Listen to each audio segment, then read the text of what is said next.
Bismillahirrahmanirrahim. Assalamualaikum warahmatullahi wabarakatuh.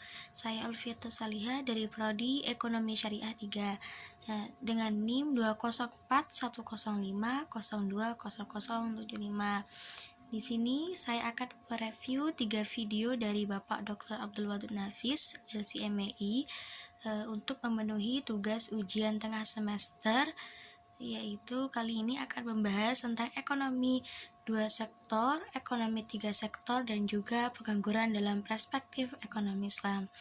Baik, langsung saja. Apa itu perekonomian 2 sektor terlebih dahulu?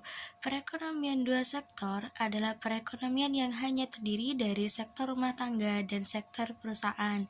Nah, jadi pada perekonomian 2 sektor ini hanya ada 2 pelaku, yaitu rumah tangga dan juga perusahaan. Nah, dalam perekonomian ini tanpa melibatkan kegiatan pemerintah. Jadi tidak ada kegiatan pemerintah sama sekali dalamnya, baik yang pemungutan pajak, pemberian transfer maupun pengeluaran konsumsi pemerintah. Dan juga tidak ada perdagangan dengan negara lain di dalamnya. Jadi tidak ada pemerintah dan juga tidak ada perdagangan dengan negara lain juga. Nah, perekonomian 2 sektor ini juga bisa disebut bentuk sederhana dalam perekonomian. Nah, itu pengertian dari perekonomian 2 sektor. Dalam perekonomian 2 sektor ini ada fungsi konsumsi. Fungsi konsumsi yaitu fungsi yang menggambarkan sifat hubungan antara tingkat konsumsi rumah tangga dalam perekonomian dengan pendapatan nasional. Misalnya C sama dengan A plus B, di mana C itu besarnya pengeluaran konsumsi rumah tangga, A besarnya konsumsi yang tidak tergantung pada jumlah pendapatan, dan B MPC marginal dari masyarakat untuk melakukan konsumsi. Itu fungsi konsumsi. Nah, selanjutnya ada investasi. Investasi adalah pengeluaran sebagai penanaman modal untuk membeli barang-barang modal dan perlengkapan produksi untuk menambah kemampuan memproduksi barang-barang dan jasa-jasa yang tersedia dalam perekonomian. Jadi intinya investasi itu adalah modal untuk membeli barang-barang atau perlengkapan produksi. Itu adalah investasi. Selanjutnya ada apa saja sih pengeluaran investasi? Itu yang pertama ada pembelian barang modal, yaitu seperti mesin dan peralatan produksi lainnya. Yang kedua ada penggantian barang-barang modal yang telah diapresiasikan. Yang ketiga pengeluaran untuk bangunan, kantor, pabrik, dan lain-lain. Dan yang terakhir pertambahan nilai stok barang yang belum terjual. Itu adalah beberapa pengeluaran investasi. Selanjutnya ada faktor penentu investasi. Apa saja itu faktor penentu investasinya? Yang pertama tingkat keuntungan yang diramalkan akan diperoleh. Yang kedua suku bunga. Yang ketiga ramalan mengenai keadaan ekonomi di masa depan. Jadi ada sebuah ramalan bagaimana keadaan ekonomi itu ke depannya gitu. Yang keempat ada kemajuan teknologi. Nah, itu termasuk dalam faktor penentu investasi itu. Yang kelima tingkat pendapatan nasional dan perubahannya. Yang keenam keuntungan yang diperoleh perusahaan-perusahaan. Itu faktor penentu investasi.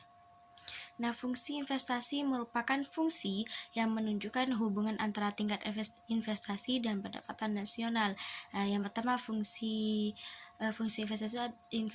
investasi ini ada 2 fungsi, yaitu fungsi investasi otonomi dan juga investasi terpengaruh.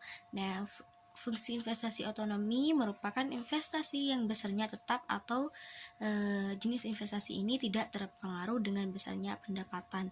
Jadi pada fungsi otonomi ini, fungsi investasi otonomi investasinya besarnya tetap.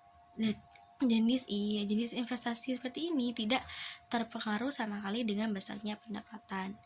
Nah, yang kedua, investasi terpengaruh merupakan investasi yang besarnya pendapatan nasionalnya, di mana semakin tinggi pendapatan nasionalnya, maka semakin tinggi juga investasinya. Itu investasi terpengaruh.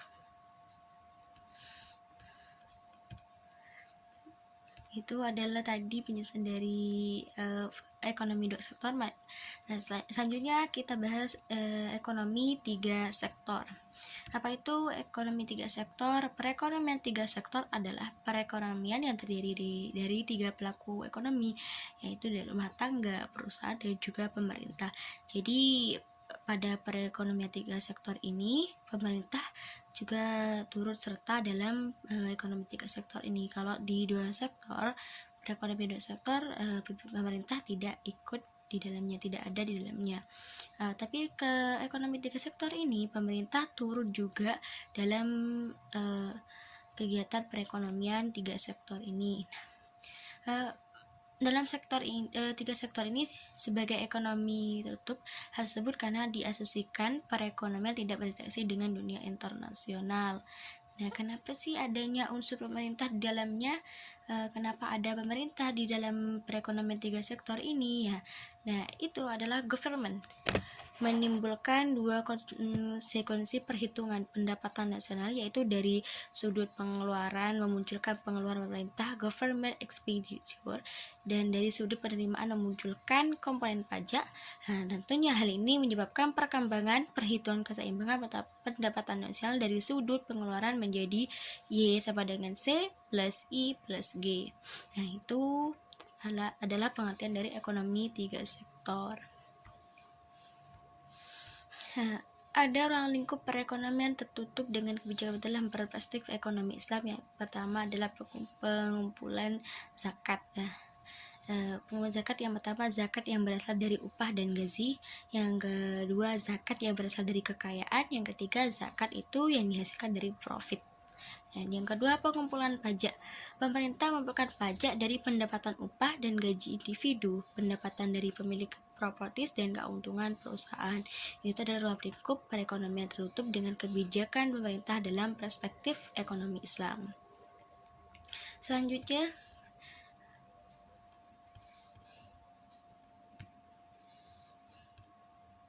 ada pajak langsung dan tidak langsung. Apa sih itu pajak langsung dan tidak langsung? Yang pertama, pajak langsung. Pajak langsungnya jenis pemungutan pemerintah yang secara langsung dikumpulkan dari pihak wajib membayar pajak. Itu pajak langsung. Yang kedua, pajak tak langsung.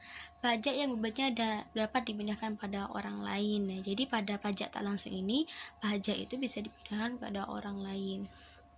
Nah, bentuk-bentuk pajak itu ada 3. Yang pertama, pajak agresif. Yang kedua, pajak proporsional. Yang ketiga, pajak progresif. Nah, di mana pajak agresif itu pajak turun ketika pendapatan naik. Dan yang kedua, pajak proporsional, di mana pajak tetap untuk berapapun tingkat pendapatannya. Dan pajak progresif adalah pajak naik ketika pendapatan itu naik. Itu adalah pajak, bentuk-bentuk pajak.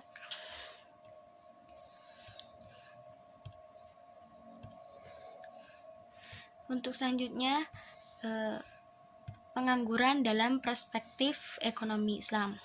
Apa sih pengertian itu pengangguran itu sendiri? Nah, pengangguran adalah orang yang masuk dalam angkatan kerja 15 sampai 64 tahun yang sedang mencari pekerjaan dan belum mendapatkannya. Jadi pengangguran itu adalah seseorang yang sedang mencari pekerjaan tapi belum mendapatkannya. Jadi itu disebut pengangguran. Apa sih macam-macam pengangguran itu? Yang pertama ada pengangguran terbuka, yang kedua ada pengangguran tersembunyi, yang ketiga ada pengangguran musiman, dan yang keempat pengangguran setengah menganggur. Yang pertama kita bahas pengangguran terbuka. Apa itu pengangguran terbuka? Nah, pengangguran terbuka adalah keadaan seseorang yang sama sekali tidak bekerja dan sedang berusaha mencari pekerjaan. Nah, contohnya seperti seseorang yang lulusan S1 teknik mesin. Nah, dia belum mendapatkan pekerjaan karena lapangan kerja yang belum tersedia sesuai dengan kualifikasi, maksudnya tidak sesuai dengan kemampuannya, atau tidak sesuai dengan jurusan yang kemarin dia ambil gitu. Nah, itu pengangguran terbuka. Jadi tidak kesesuaian lapangan kerja dengan skill yang dia punya gitu. Itu pengangguran terbuka. Yang kedua adalah pengangguran tersembunyi. Nah, pengangguran tersembunyi itu adalah merupakan tenaga kerja yang tidak bekerja secara optimal karena satu alasan tertentu. Itu pengangguran tersembunyi. Yang ketiga, pengangguran musiman. Nah, pengangguran musiman itu terjadi karena adanya perubahan musim. Nah, misalnya petani, mereka akan bekerja pada saat musim tanam dan musim panen. Nah, tetapi setelah itu mereka akan menganggur. Inilah yang disebut pengangguran musiman. Jadi kalau bukan musim panen atau musim tanam, mereka pasti menganggur, karena kalau pada musim panen mereka tidak menganggur, tapi kalau sudah setelah itu mereka menganggur. Jadi itulah disebut pengangguran musiman. Jadi musim-musiman. Selanjutnya adalah pengangguran setengah menganggur. Seperti apa sih pengangguran setengah menganggur itu? Pengangguran setengah menganggur adalah seseorang yang tidak bekerja sepenuh waktu dan jam kerja mereka adalah jauh lebih rendah dari yang normal. Misalnya orang yang hanya bekerja 1 hingga 2 hari seminggu saja, itu disebut pengangguran setengah menganggur. Jadi mau dibilang penganggur ya tidak, mau dibilang tidak dibilang menganggur ya tidak.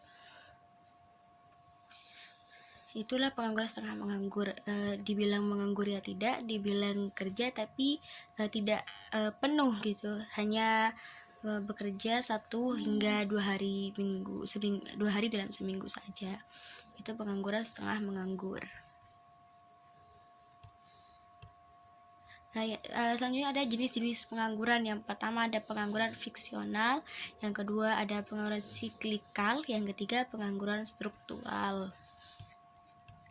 Mari kita bahas pengangguran struktural, pengangguran friksional yang pertama.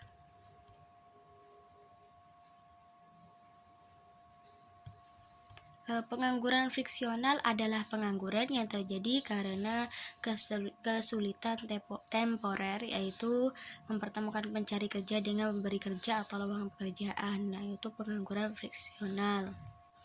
Yang kedua, pengangguran siklikal. Nah, pengangguran ini terjadi karena adanya gelombang konjungtur, yaitu adanya resesi atau kemunduran dalam kegiatan ekonomi. Nah, seperti contoh, di suatu perusahaan ketika sedang mau maju butuh tenaga kerja baru untuk perluasan usaha. Nah, sebaliknya ketika usahanya merugi, terus maka akan terjadinya PHK, pemutusan hubungan kerja atau pemecatan. Itu pengangguran siklikal. Yang ketiga, pengangguran struktural. Mengacu pada model yang muncul karena perubahan struktural dalam perekonomian.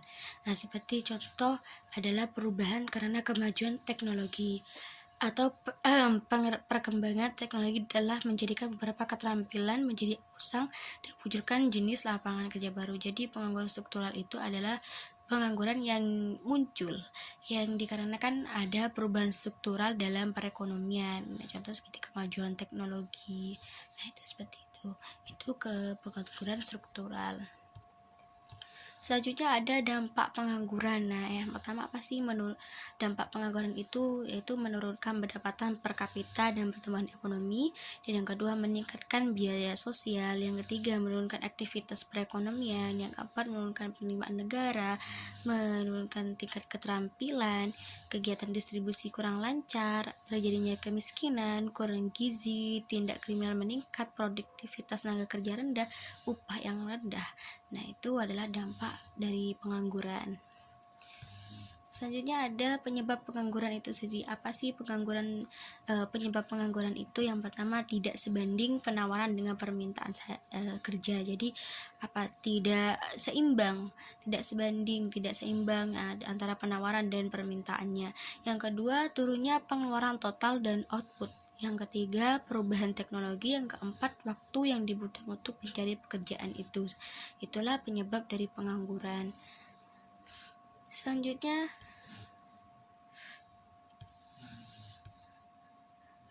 Bagaimana cara mengatasi pengangguran? Yang pertama yaitu menyelenggarakan bursa tenaga kerja. Yang kedua, informasi lowongan kerja. Yang ketiga, memberikan pelatihan kerja. Yang keempat, membuka lapangan kerja. Yang kelima, meningkatkan peredaran modal usaha. Yang keenam, meningkatkan jiwa kewirausahaan. Dan yang terakhir itu transmigrasi. Itu adalah cara mengatasi pengangguran. Selanjutnya ada pengangguran dalam ekonomi Islam. Nah, apa sih pengangguran dalam ekonomi Islam? Itu ada pengangguran jabariyah atau terpaksa, dan pengangguran khiyariyah atau pilihan. Pengangguran jabariyah itu adalah pengangguran yang terpaksa. Nah, di mana pengangguran itu seseorang tidak mempunyai hak sedikit pun memilih status ini dan terpaksa menerimanya.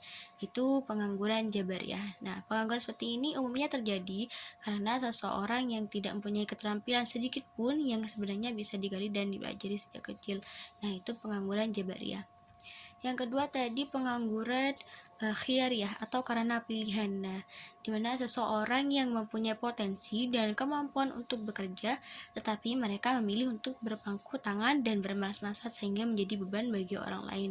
Dia tidak mengusahakan suatu pekerjaan sehingga menjadi hanya sampah masyarakat. Jadi pengangguran khiyariyah ini adalah sebuah pilihan. Nah, seseorang itu mempunyai potensi dan kemampuan untuk bekerja, tapi dia itu lebih milih untuk berpangku tangan, bermalas-malasan, jadi tidak ingin bekerja, seperti itu pengangguran khiyariyah.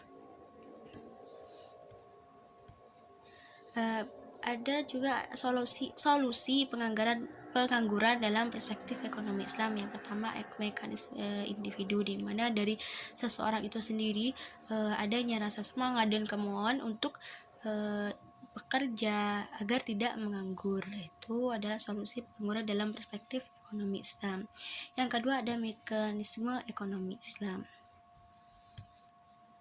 Itu adalah penjelasan tentang pengangguran. Baik, untuk sekian penjelasan dari saya. Mohon maaf bila ada kesalahan dari awal sampai akhir. Mohon maaf yang sebesar-besarnya. Wassalamualaikum warahmatullahi wabarakatuh.